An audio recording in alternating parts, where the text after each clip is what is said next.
Steph's got the accolades, the championships, the icon status. But is he the greatest ever? The point guard GOAT debate has just reignited, and Steph couldn't stay humble anymore.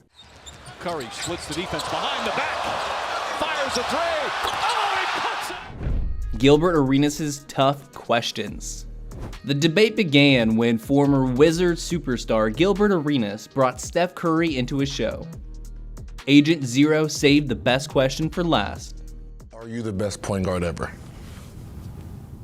Steph knew he was about to make headlines no matter what he said.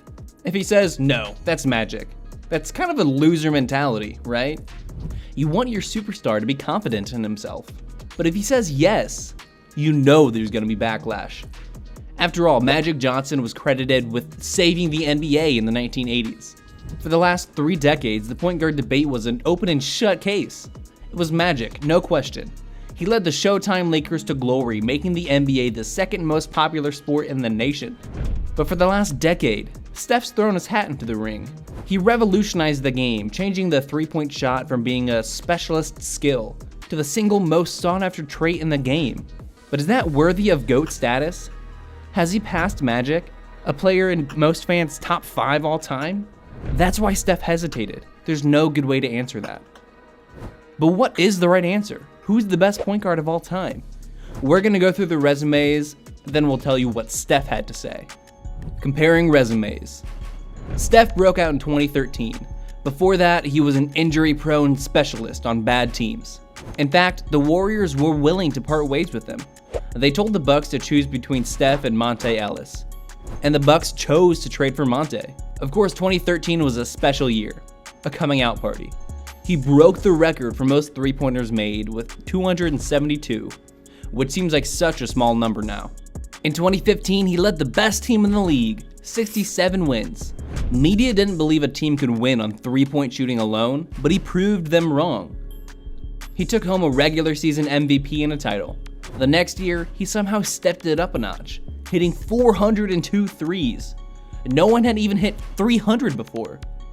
Since then, he's become a 4-time champion, 2-time MVP, 7-time three-point leader, a 2-time scoring leader, a steals leader, a 9-time All-Star, and a 9-time All-NBA selection, including 4 first teams. By the way, 2016 MVP, the only unanimous MVP in NBA history. Magic came on a little bit hotter. He was the first overall pick in 1979, drafted to a team that already had a stellar point guard in Norm Nixon. But the Lakers chose to draft for talent instead of need. It paid off. Magic led the Lakers to the NBA Finals, alongside 1980 MVP Kareem Abdul-Jabbar. Kareem got hurt in Game 5. Magic took over the next 2 games, and the rest is history. Magic became the first and only rookie to win Finals MVP. After that, his Lakers dominated the 80s. They made every Finals except in 81 and 86, winning in 82, 85, 87, and 88. He took home 3 Finals MVPs in total. By the time his career came to a close, he was a 5-time champ, 3-time MVP, 4-time assist leader, 2-time steals leader, 12-time All-Star, and a 10-time All-NBA player, including a staggering 9 times on the first team. On top of that, Steph is the all-time three-point leader by a mile, as well as the best free throw shooter of all time. But Magic's 7th in total assists and 1st in assists per game with 11.2. So, just by the numbers, pretty close, right? But wait, what about their situations? Steph was carried by KD, and Magic was carried by Kareem. When Kevin Durant joined the Warriors in 2016, it broke the NBA. The Warriors had just broken the single-season wins record in 2016. They lost in the finals after leading 3-1. Then KD joined in the offseason after an unprecedented CBA spike. There was absolutely no way anyone was beating them over the next 2 years. Durant emerged as the offensive leader of the team, putting up massive stats in 2 finals victories, taking home both MVPs. So you might say Steph got carried, right? But at the same time, Magic was drafted on a team that had a 6-time MVP, Kareem Abdul-Jabbar. He played with Jamal Wilkes, a former Rookie of the Year, He got another number 1 pick on his team, James Worthy, a few years later. The Lakers had an absurd amount of depth, with guys like Byron Scott, Michael Cooper, Kurt Rambis, the list goes on. But no one says that Kareem carried Magic. They were a duo, a perfect pairing. The same goes for Steph and KD. Saying that either carried either is a crazy argument. You take either player off the team, they're not the unstoppable force that they became. Playing with greatness doesn't take away from your greatness, especially when Steph only played 3 years with KD, where Magic played a whole decade with Kareem. Really, name one player who won multiple titles without at least one more Hall of Famer beside him. And how many guys won 4 titles without a top 20 all-time player beside him? But what if Magic played longer? Would he have another title? Would he have the assist record? Would he be the unassailable point guard GOAT? In 1991, Magic was diagnosed with HIV. Other than a celebratory All-Star game, an appearance on the Dream Team, and an ill-conceived short comeback a few years later, his career was over. Magic had just won the MVP a year before, then took his team to the finals in 91. So what if he played longer? The what if game. We can play that game all day. If Magic played a few more years, maybe we're not having an argument. But Steph's got some what ifs of his own. What if KD didn't get hurt in 2019, costing Steph another ring? What if Draymond didn't punch Jordan Poole, killing the chemistry of a reigning champion? On the other hand, what if Steve Kerr was never hired? And the old school point guard Mark Jackson was still trying to turn Steph into an assist machine? What ifs are fun, but they aren't real. You have to grade the players off of what happened, not what could have been. So, just off of how their careers played out, who was better? Are you the best point guard ever? Yes. Yes. It's me and Magic, that's the conversation? Yeah. The fallout. Steph gave his answer.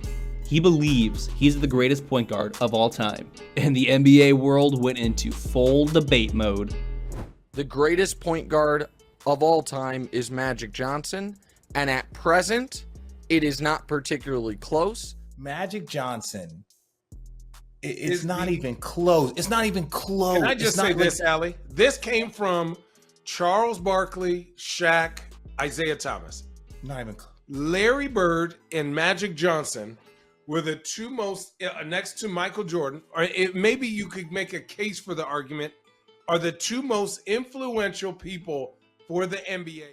Magic Johnson was not a great defender. He was not a great scorer. He had a very short career.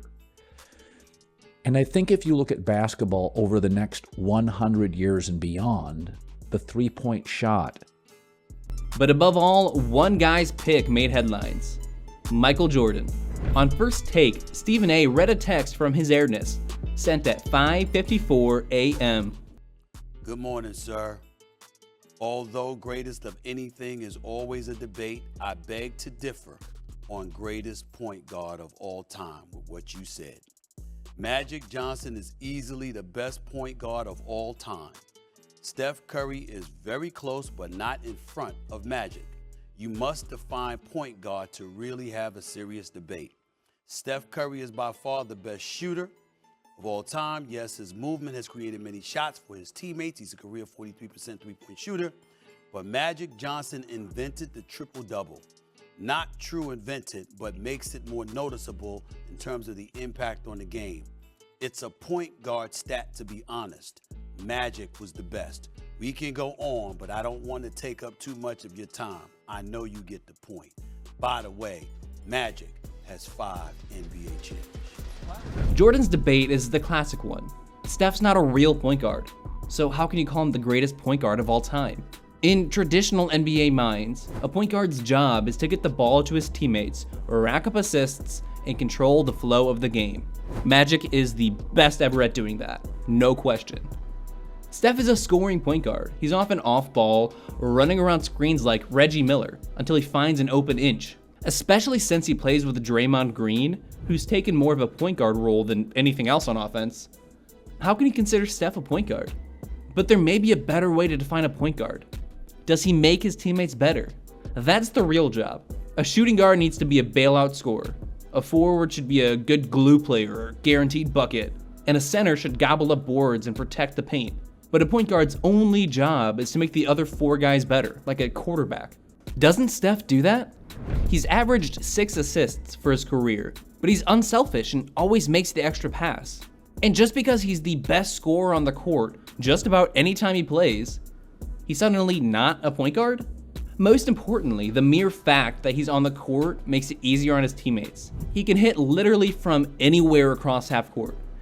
Defenses have to plan for him and him alone, leaving at least one guy open, and he will make the extra pass. His usage percentages are low, proving he's unselfish. Maybe he's not a traditional point guard the way Magic was, despite being 6'9". But he's the type of player who makes everyone on his team better, the exact job a point guard is meant to do. But does that make him the greatest? So, who's better? Paul George might have had the best answer in this debate. And this is why the debate stuff is starting to get so annoying at this point. Because who's going to be the person that be like, he's right. Right. You know what I mean? You know what he said? He's right. Magic's the GOAT. Nobody's ever going to be like, yeah, you're right. He's the GOAT. Let's just stop this now. We love to debate these types of things. NBA fans will never stop comparing to the past. Steph proved in 2022 that he didn't need KD to win a title. He changed the way the NBA plays forever. He's racked up just about every accolade a player can get, and he's still cooking. But he stopped being humble. He declared to the world that he is the greatest point guard of all time. Grading players from different eras is pretty much impossible. But in many people's eyes, Magic's going to be considered the GOAT until Steph proves otherwise. Do you think Steph's done that yet? Has he taken the belt from Magic? Let us know in the comments who you think the best point guard of all time is, and then watch one of these videos here. Listen to The Wrong Opinion, Useless NBA Trivia, and Garbage Rankings for more NBA content.